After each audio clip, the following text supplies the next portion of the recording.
Hey FX Sabers, I can't keep this video short enough, so I'm just going to omit the... Oh, sorry, that's the hot water tank or something. That's a weird noise.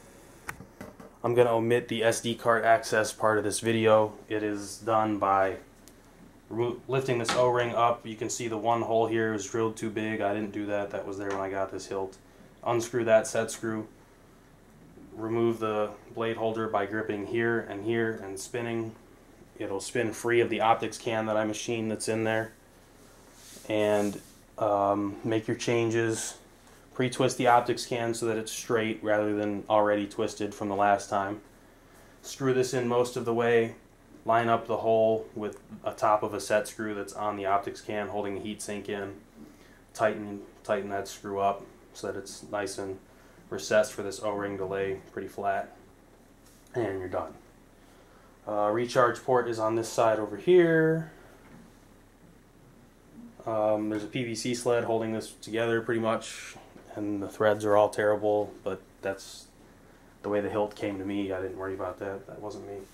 I made a plastic holder for this pommel, gripped it in the lathe chuck, bored it out to fit a speaker, put a speaker mount in there, made the switch holes, everything.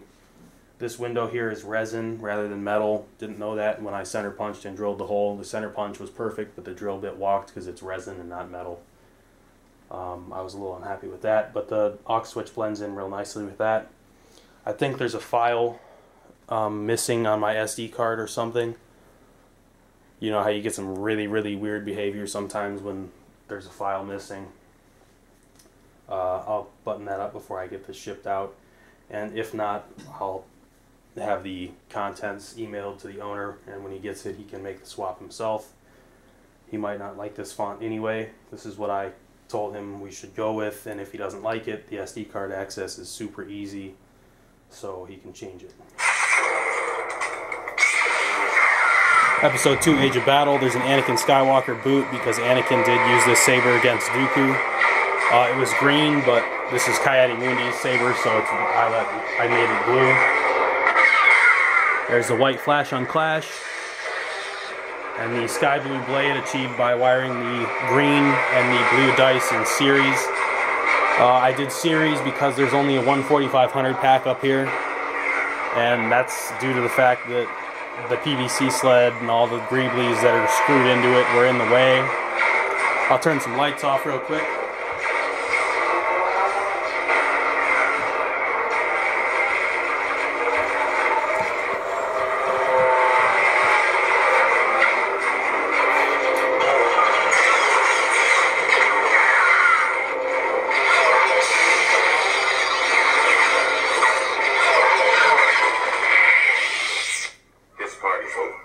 And there it is.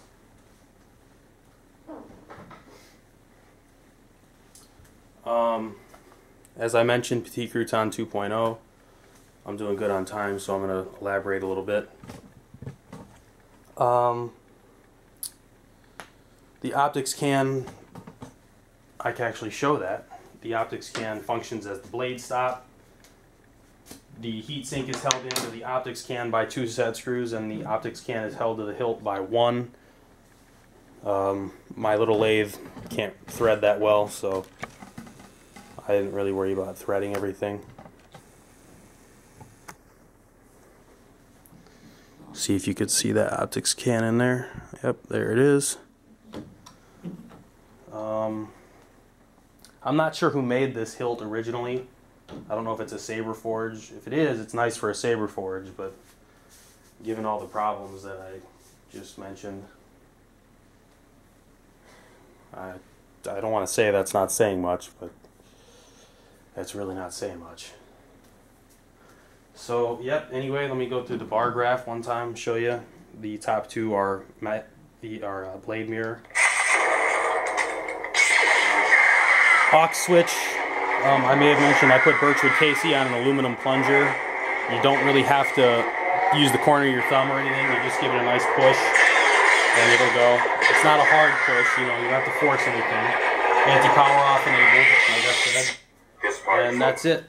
Thanks for watching, guys. See you later.